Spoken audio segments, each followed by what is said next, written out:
Most people think carbohydrates fall neatly into good or bad buckets, but the truth in 2025 is far more nuanced, and that nuance could be the missing link between your current plateau and the results you want. Stick with me for the next 20 minutes and you'll discover how carb quality, context, and timing, not blind restriction, determine whether those grams fuel fat loss, sharpen your mind, or end up as stubborn belly fat. Along the way, we'll lean on brand new research from Stanford, Cambridge, Johns Hopkins, and Sydney, unravel 5 of the biggest myths still floating around social feeds, and finish with a 7-day reset you can start tonight. Grab a drink, hit the like button for accountability, and let's clear the fog once and for all. Carbohydrates first took a beating when low-fat mania hit in the late 70s. Food companies stripped out fat, added refined starch and sugar, and waistlines ballooned. The backlash was the early 2000s Atkins revolution, where carb became a 4-letter word. People lost water weight quickly, plateaued, then rebounded the moment they reintroduced bread or rice. Fast forward to today.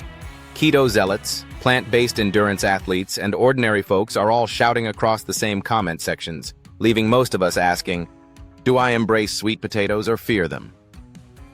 Let's start with the idea that all starch spikes blood sugar the same way.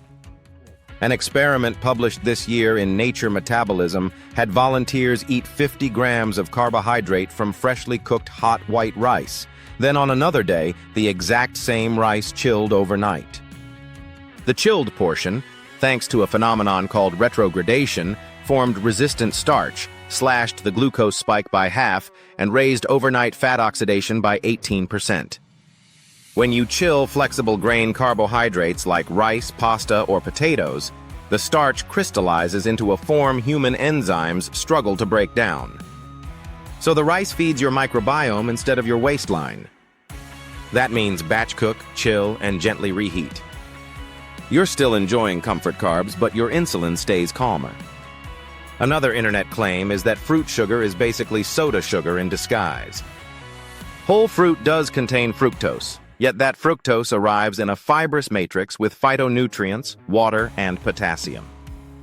Johns Hopkins combined 29 trials and concluded 2 servings of whole fruit daily correlate with smaller waist-to-hip ratios, even when calories are identical.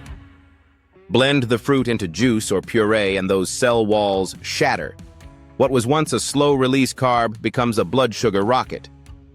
Chew your fruit, don't sip it. A whole orange is not just orange juice with pulp. Your body notices the difference. Low-carb always outperforms balanced macros is another tenacious meme. Cambridge's Carb Flex trial followed 200 adults for a full year on either strict ketogenic menus or high-protein, moderate-carb, high-fiber plans. Weight loss was a statistical tie, but the moderate-carb group showed healthier thyroid T3, higher free testosterone, and richer gut bacteria diversity. The takeaway is simple. If you love avocado, eggs, and bacon and you feel fantastic on keto, great, do you. But if you miss lentils or barley, understand you can achieve the same physique outcomes with smart carb choices. Timing matters as much as quantity, something the old calories in, calories out crowd glosses over. Researchers in Sydney served subjects a 600-calorie bowl of oatmeal and fruit at either 8 in the morning or 10 at night. Morning eaters burned 30% more post-meal fat, produced double the overnight growth hormone, and woke up less hungry. Nighttime carb loads, by contrast, amplified fat storage and disturbed REM sleep. That doesn't mean you must eat breakfast like a king, lunch like a prince, and dinner like a pauper, but skewing starch earlier and keeping dinner heavier on protein and vegetables gives hormones room to favor repair and fat release instead of storage. Many people assume gluten-free equals safer carb. Global gluten-free snack sales now top $13 billion, yet 70% of products are made from pulverized rice or tapioca starch stripped of fiber. If you tolerate gluten, slow fermented sourdough or intact rye delivers B vitamins and gut-friendly beta-glucan that a rice flour cracker never will. If wheat truly bothers you, lean on whole-form gluten-free grains, quinoa, buckwheat, teff, millet, instead of starchy powders. So how do you build a good carb plate anywhere on the planet? In Latin America, pairing black beans or lentils with stone-ground corn tortillas gives resistant starch and complete amino acids. In Southeast Asia, swapping half the usual jasmine rice for black or red rice, then chilling and reheating, cuts the glycemic load dramatically. In the Middle East, cracked wheat tabbouleh and hummus provide fiber and slow-release carbs. Across Europe and North America, steel-cut oats, sourdough rye, or barley risotto paired with sardines or eggs release glucose slowly. In Africa, millet porridge or teff injera offers iron, fiber, and a dose of prebiotic starch. Let's map out a full-day carb timing template you can tweak to your culture and schedule. Breakfast features a chilled overnight grain, say barley or oats, gently reheated with Greek yogurt and berries for protein and antioxidants. If you train mid-morning and need fuel, half a banana or a rice cake with almond butter 15 minutes pre-workout gives quick glycogen without a prolonged insulin spike. Post-workout lunch is your largest starch hit. Maybe a poke bowl of chilled rice, edamame, salmon, and kimchi. Afternoon holds a moderate carb snack like an apple with walnuts or hummus with carrot sticks. Enough for stable energy, not enough to crash. Dinner drops starch low. Think cauliflower rice stir-fry or zucchini noodles with tofu, prioritizing protein and fibrous vegetables. Your body drifts into the night with low insulin, high growth hormone, and maximized fat oxidation. What about treats? Neuroscience shows 80% of dessert pleasure arrives in the first 3 bites. Plate a dessert portion the size of your fist, take 3 slow bites, breathe, and step away. Pair treats directly after a fiber-rich meal, so soluble fiber forms a gel and slows sugar absorption. Suddenly, tiramisu isn't a metabolic grenade, it's a controlled indulgence. Carb and fat combinations deserve a quick mention. The donut, a marriage of refined starch and deep-fried fat, maxes out dopamine and overrides fullness cues. Flip that combo. If you eat fruit, pair it with lean protein. If you eat avocado, surround it with non-starchy vegetables. Separation keeps insulin and chylomicron spikes manageable. Some supplements can help, though they are sprinkles on an already frosted cake. Berberine at 500 milligrams before a carb-rich meal lowered postprandial glucose 15% in a 2025 double-blind trial.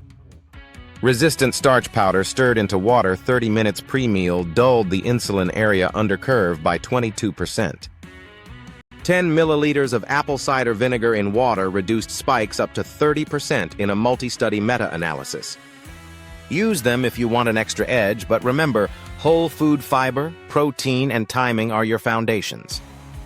To translate all this into action, here's your 7-day carb reset. On day 1, swap any refined white starch for an intact grain and chill it overnight. Day 2, add 2 whole fruit servings you chew, not drink. Day 3, front-load 70% of daily carbs before 3 p.m. and keep dinner low starch. Day 4, practice the 3-bite dessert rule. Day 5, replace 1 gluten-free ultra-processed snack with a quinoa or millet salad.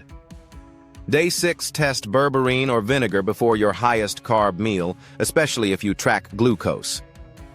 Day 7, keep calories similar but implement all changes. Then take waist measurements or progress photos. Share your results in the comments. The first 10 success stories will be highlighted in the next video. You might wonder if you can still eat your cultural staple. Yes? Just leverage chill and reheat resistant starch, pair carbs with enough protein, time them with your activity, and keep the ultra-processed carb plus fat bombs to special occasions. Carbs are a spectrum, not a binary. Once you master quality, timing, and context, pasta, rice, and even sourdough bread can coexist with steady fat loss. Knowledge only matters when action follows. Pick one change. Maybe cook extra rice tonight, chill it, and have it for lunch tomorrow with grilled chicken and mixed vegetables. Photograph that plate, tag the channel with #CarbTruth2025, and let's build a feed of real-world plates, not perfectly styled Instagram bowls, showing what smart carbs look like around the globe. Like this deep dive? Hit subscribe so you never miss evidence-based strategy, download the free 7-day checklist linked below, and get ready for next week's video where we test whether 30 seconds of cold plunging activates more brown fat than 30 minutes of jogging. Your body was never confused, the advice was. Align your carbs with biology, enjoy your meals, and watch stubborn fat finally melt. See you in the next video.